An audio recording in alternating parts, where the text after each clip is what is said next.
तो चलिए आज एक ऐसी कहानी के बारे में बात करते हैं जो कोई आम इतिहास नहीं है। मतलब हम 100-200 साल पुरानी बात नहीं कर रहे हैं। हम बात कर रहे हैं पूरे 20 करोड़ साल लंबी एक ऐसी अविश्वसनीय यात्रा की जिसने असल में आज की दुनिया का नक्शा ही बदल कर रख दिया। ये किसी एक राजा या साम्राज्य की नहीं, बल्कि एक विशाल, बेहद एक्टिव जमीन के टुकड़े की महागाथा है। एक ऐसा भूभाग जिसने भयंकर ज्वालामुखियों, भूकंपों और महाद्वीपों के टूटने का लगातार सामना किया और अंत में जाकर उन पहाड़ों और नदियों को जन्म दिया जिन्हें आज एक महान राष्ट्र के रूप में जाना जाता है।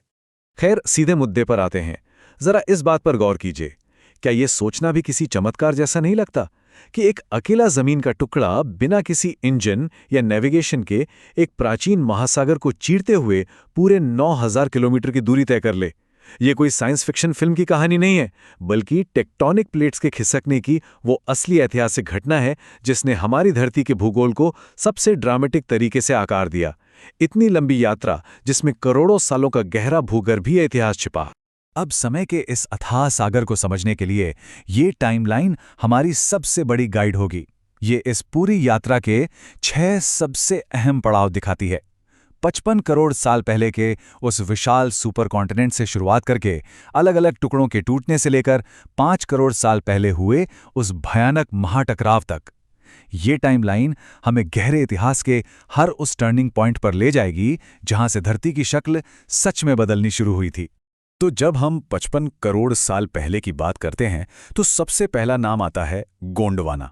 ये वो समय था जब आज के ये 7 अलग अलग महाद्वीप थे ही नहीं, सब कुछ एक ही विशाल भूभाग के रूप में जुड़ा हुआ था। लेकिन यहाँ जो बात सबसे ज्यादा फैसिनेटिंग है वो है इसका नाम। गोंडवाना शब्द सीधी तौर पर मध्य भारत की गोंड जनजाति से आया है और इसके तार प्राचीन संस्कृत से भी जुड़े हैं, जिसका मतलब होता है वनों और पर्वतों वाला विशाल भूभाग। मतलब 19वीं सदी के यूरोपीय वैज्ञानिकों ने जो प्राचीन चट्टानें खोजीं, उन्हें पहचान हमारी इस स्थानीय संस्कृति से ही मिली। ये बात अपने आप में कितनी अद्भुत है ना? अब चलिए आगे बढ़ते हैं और देखते हैं कि ये सब कैसे आकार लेता है। देखिए, 18 करोड़ सालों तक सब कुछ एकदम शांत था। जानवर, घने जंगल सब इस एक बड़े भूभाग पर आराम से पनप रहे थे। लेकिन फिर 18 करोड़ साल पहले ये लंबी शांति अचानक और बहुत ही हिंसक तरीके से टूट गई।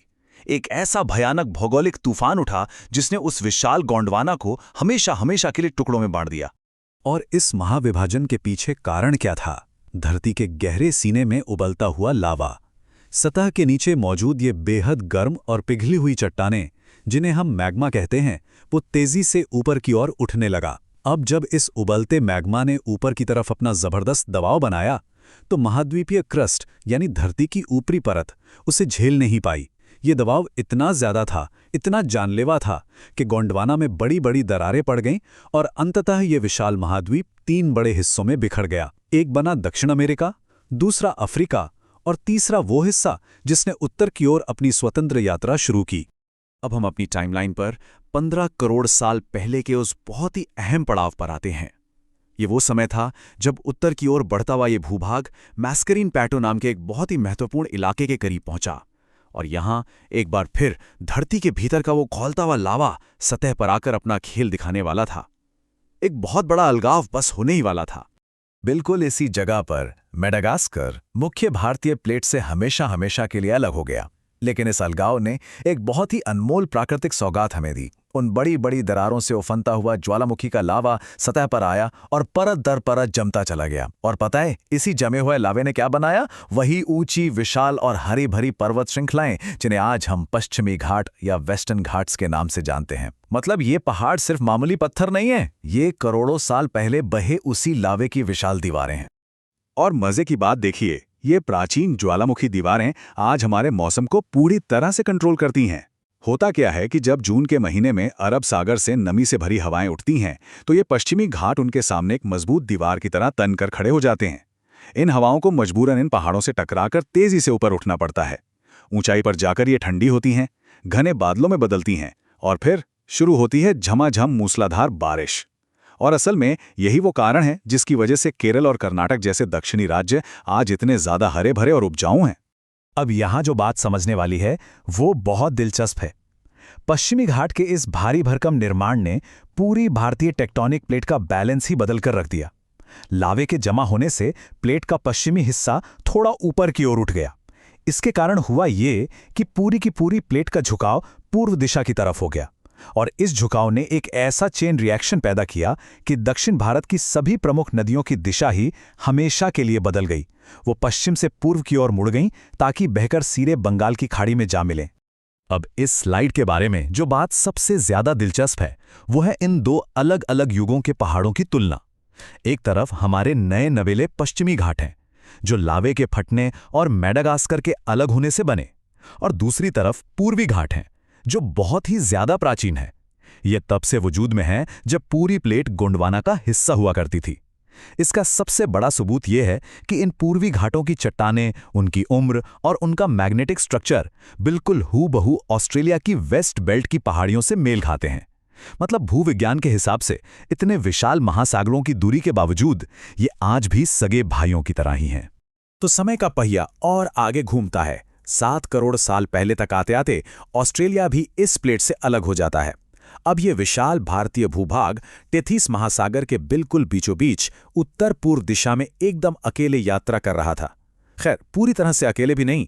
इस एकांत सफर में उसका इकलौता साथी था श्रीलंका, जो उस समय समुद्र के नीचे एक गहरे चट्टानी आधार के जरिए इस मुख्य भूमि से पूरी तरह जुड़ा हुआ था। जैसे ही हम टाइमलाइन पर 6 करोड़ साल पहले के दौर में आते हैं, ये कहानी अपने सबसे खतरनाक और विनाशकारी मोड़ पर पहुंच जाती है।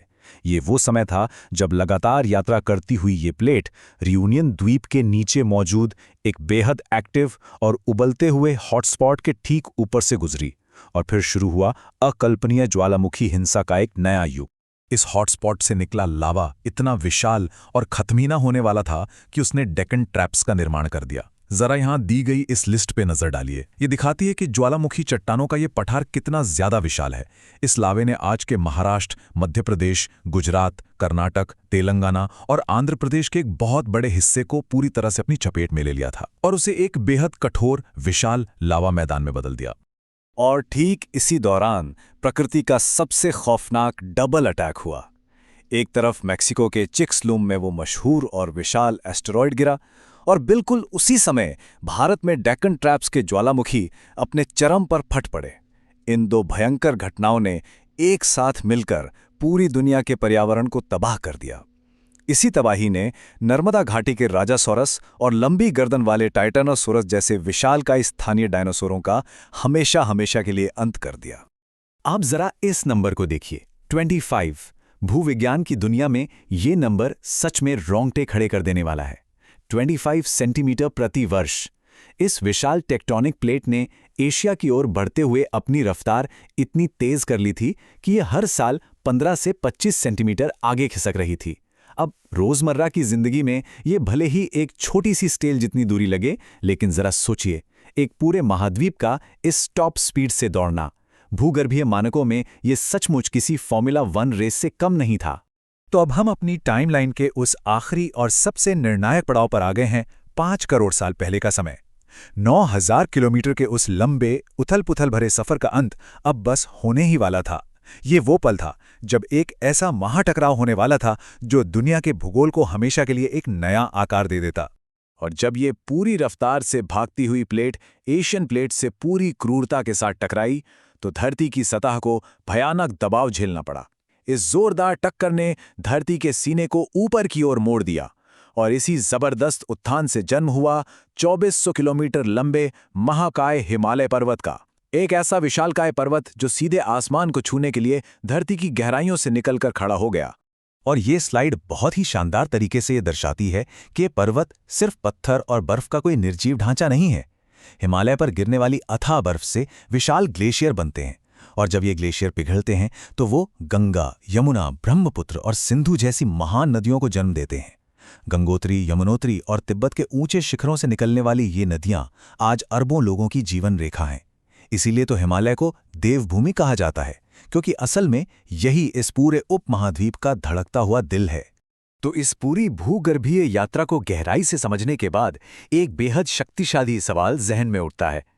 अगली बार जब भी किसी बहती हुई नदी की धारा को या पहाड़ों की ऊंची चोटियों को देखा जाएगा, तो क्या वहां सिर्फ एक भूगोल नजर आएगा, या फिर वहां एक 20 करोड़ साल पुरानी उस महागाथा की धड़कन महसूस होगी जो गोंडवाना के टूटने से शुरू हुई थी? सच तो यह है कि हर चट्टान, हर घाट और हर नदी उसी अनंत कहानी का एक जीवित पन्ना है, और शायद यही इस धरती के इतिहास का सबसे बड़ा और विस्मयकारी सत्य है।